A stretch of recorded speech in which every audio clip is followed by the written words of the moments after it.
All right. Hello, everyone. Hello, hello. My name is Miss Magdalene Exantis. Welcome to week 2, your lecture for the medical front office procedure class. We're going to go over chapter 19 to 22 in this class, 23 actually in this class, and then we'll go over some ways you can contact me at the end of the lecture. All righty. So let's go ahead and begin here. We're going to go ahead and go over chapter 19, which is chapters regarding the director of first impression. The telephone is the center of all activities in the medical office, just as it is with any business. The professional attitude conveyed to the caller is critical to the success of the business of practice medicine. Consider the following. On average, it takes a person about 10 seconds to pick up your attitude from listening to the tone of your voice. Developing excellent telephone customer service in both tone and word is the most valuable skills. Chapter 19 also clarifies developing clarity and communication. You must have the substance. Your communication must be simple, structured, and the speed. With all communication, it is important to remain professional regardless of the situation. How we speak, how our voice sounds, how our body posturing affects alertness. It all matters.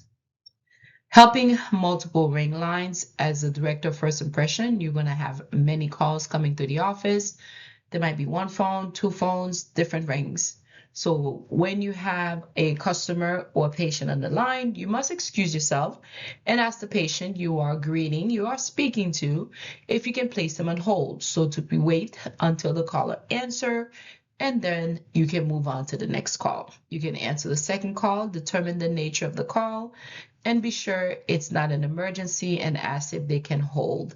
Another exception is when a physician or a hospital is calling to speak and also they provide you the office, you should then truly immediately and place them on hold. Return to the call and then thank them for holding, and then resolve the first call and return to the second call.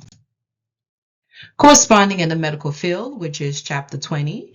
Correspondence or written communication in the medical field can include sending notes, inter-office communication, email, information recording to the patient chat, chart from letters, information sheet, and businesses, professional and personal letters, and a physician office written communication is used to inform the staff officially of policy or decision.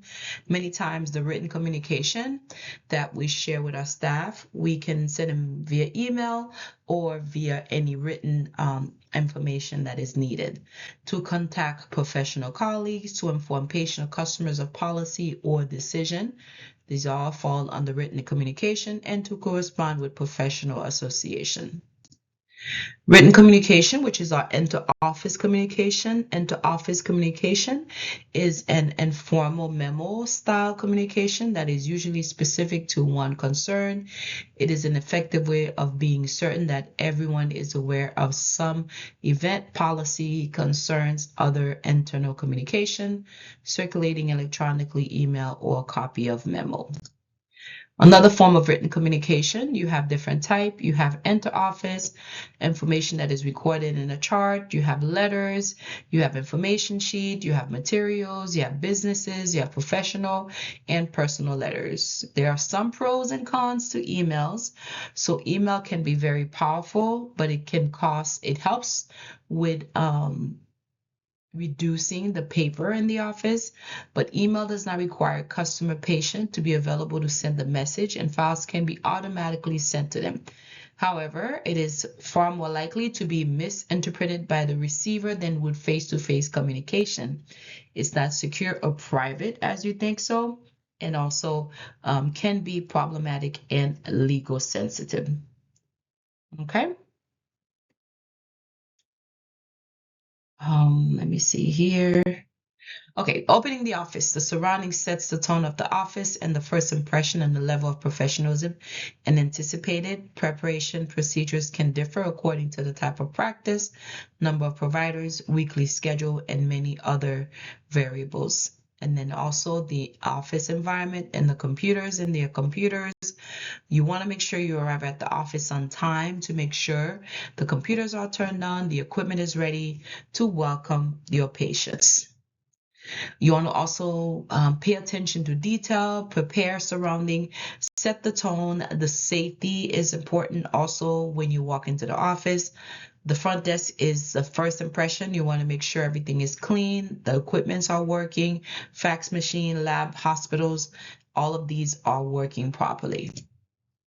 The office environment, the computers, key elements closing the office is to make sure files are put away, charts are turned off, computers are turned off, bank deposits are correctly performed, final walkthrough and checking service activation, securing all doors, windows, and blinds, and alarms are also set. You also want to make sure there are numerous computer application and software used in the medical office today. So it is important to understand and use computer language. Computer hardware refers to the hard disk drive, the CPU, the monitor, and the keyboard.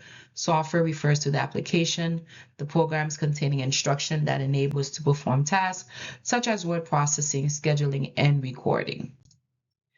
Okay, chapter 2 is scheduling appointment and receiving patient. Scheduling appointments can be done effectively using Matrix and either computer-based practice management system or handwritten scheduling books. The schedule is not only an organizational tool, but also a time management tool by using it to analyze efficiency in office. Different type of appointments might require various approach in the collection of various type of information, whether tone or person. Scheduling all types of patient appointment requires consideration for the patient schedule and should always include collection of complete and accurate contact. The well-prepared medical assistant will be able to explain both the practice expectation for patient as well as legal and ethical rights the patient can expect.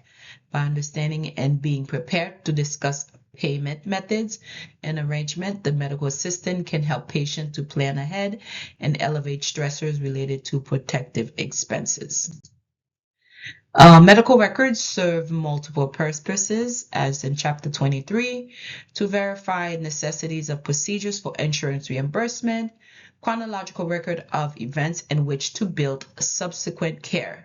Understanding the parts of the medical records offer a basis by which to manage and maintain patient information better. HIPAA protection is in place, are designed to maintain the security of the patient information while enabling providers to share critical information about the patient. The HIPAA privacy provides standards for patient confidential and personal information.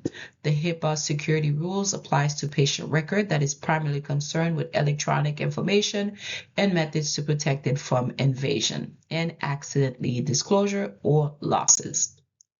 So meaningful use established payment incentives and adjustment under Medicare for eligible providers that were meaningful users to certified electronic health records. In 2018, the Center for Medical Services changed the name of the Meaningful Use Program to Medicare Promoting Interoperability Program. The focus strive for meaningful use to interoperability and provide patient access to health information. The provider and the hospital have the right to restrict the record to the premises. The patient has a right to expect the provider to keep the aspect of the medical records. Okay, so Chapter 23 is still a medical records, documentation, and filing. A provider or hospital may be required to report certain information from the medical records, such as infectious disease and certain crimes.